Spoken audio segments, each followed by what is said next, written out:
We're Kim and Al. Last year we made some pretty big changes. We retired, sold our house in the city, and moved north to an old farm homestead at the end of its life. Our plan is to build an off-grid home ourselves. This year, with our solar and septic systems completed, as well as basic four-season shelter, we're ready to take on the challenge of building our forever home. We're excited to share our experience as we continue to create this new life on the North River.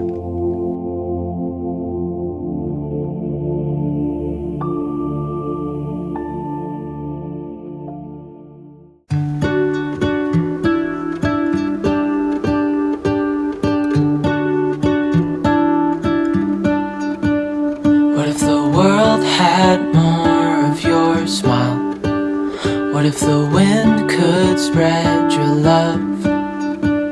What if your sweetness could reach everyone? There'd be no wars. Maybe the birds will sing about your heart. Maybe the trees will whisper the word.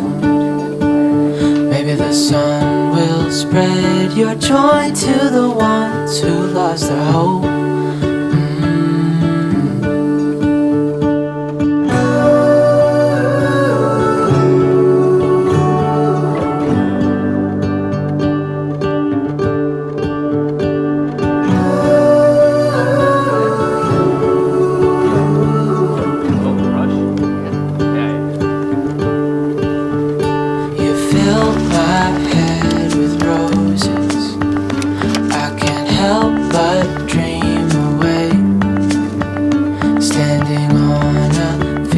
With you and flowers everywhere. Maybe there is a star with your name. One thing I know is that there should be. There is no one who has a heart as pure, no, not like yours.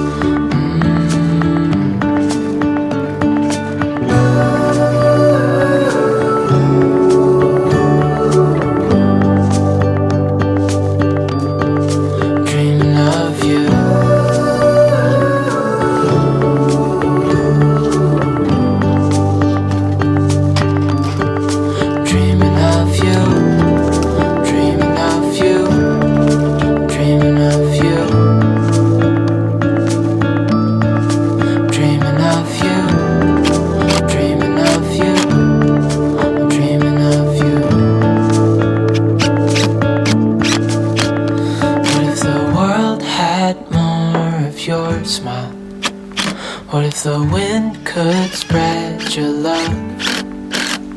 What if your sweetness could reach everyone? There'd be no wars.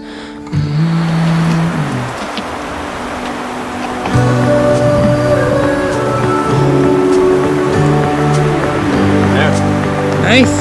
That's us now. Dreaming of you.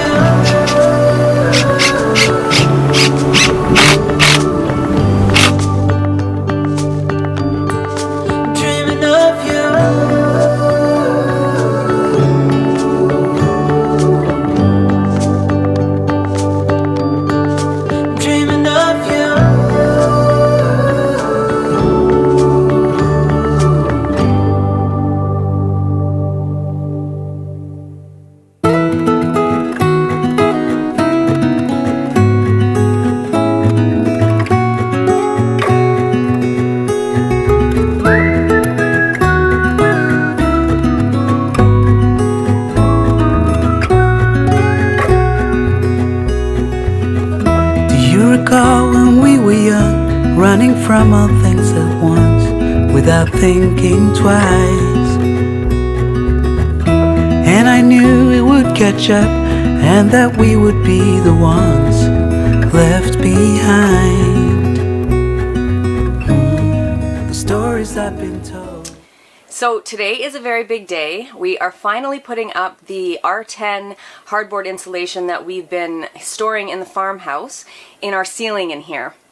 So pretty pumped because I'm getting really tired of looking at that pink insulation with the vapor barrier that's all been taped up and just looks ratty. So we are going to be putting that up. It's R10, which is going to make it R50 as far as the entire roof solution goes. And then we've also got 2 other things that we're storing in that farmhouse that we're going to have to take out of there before we can take it down. One of them being Al's broken down table saw, and the other one is the awning that we had to take off of our trailer. I don't know if some of you guys remember, but when we moved our trailer in here, we had to take that awning off because we literally got in here by the hair of our chinny chin chins, even with the awning off. So that's a bit awkward, and we have to pick a nice day so that we can rearrange our shipping container and get that all squared away in there.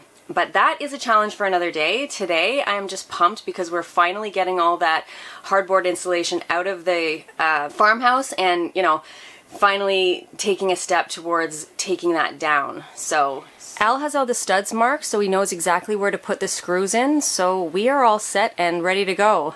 Pretty awesome.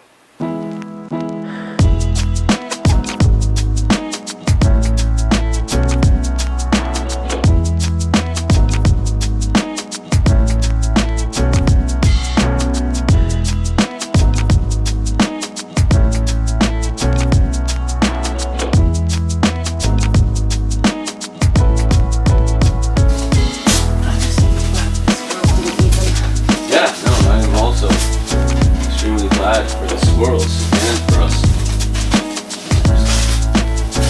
This is really helpful. Very helpful. It's not terribly heavy, it's just awkward as expert as needed.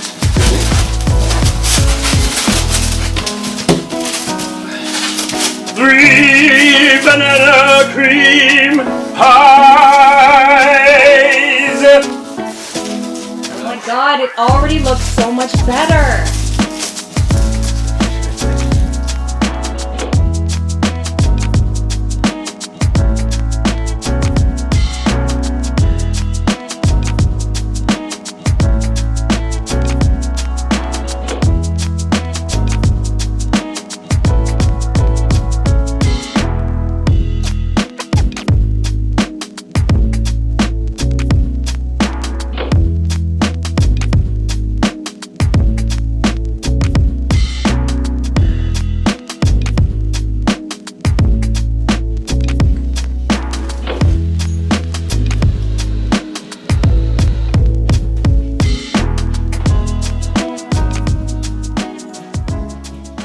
Hello everyone, welcome to a Thursday edition of our Endless Odyssey.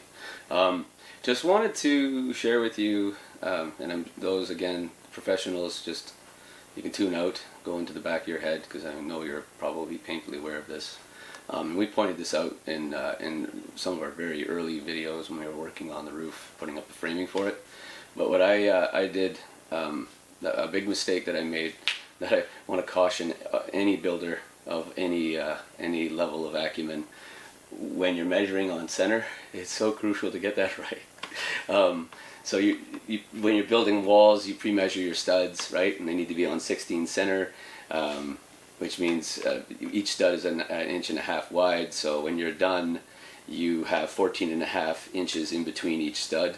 So you can go about it a couple of ways, right? You could try and measure each center and mark them off and then line them up. Or you can go from the edge of each stud and measure 16 inches so that the stud always starts, with say either the left side on the mark or the right side, depending on whether you measured from the outside or the inside of the first stud.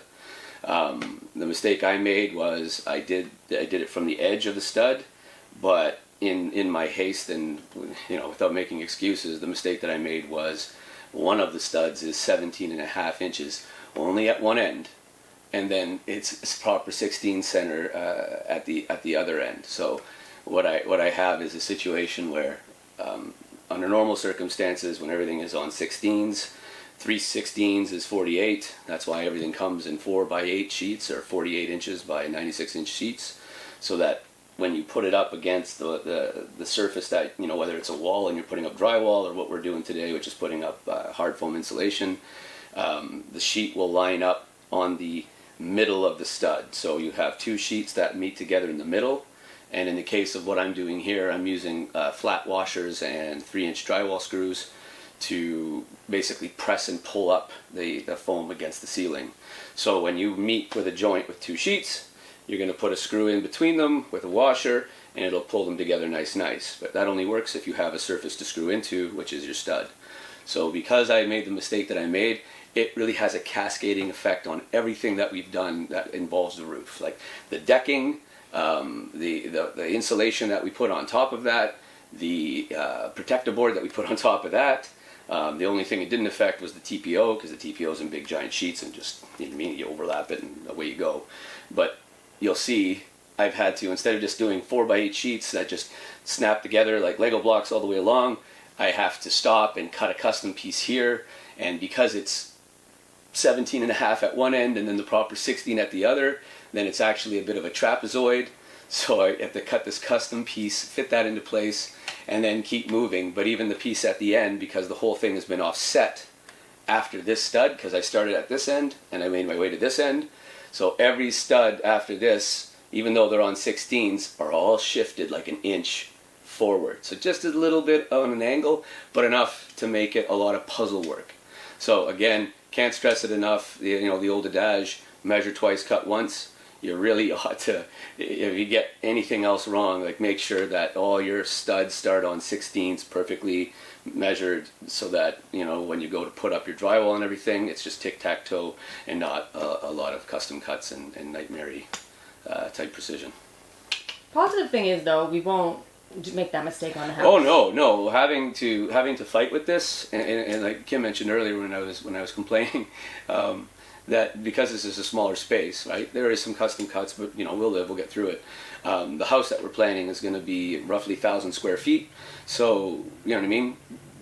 2.5 times the size of this building, just so 2.5 times the nightmare if we had made the same mistake. So, knock on wood.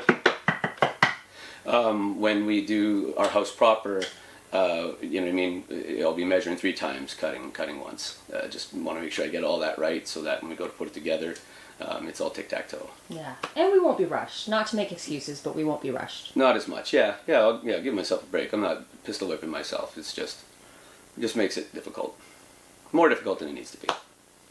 That is all.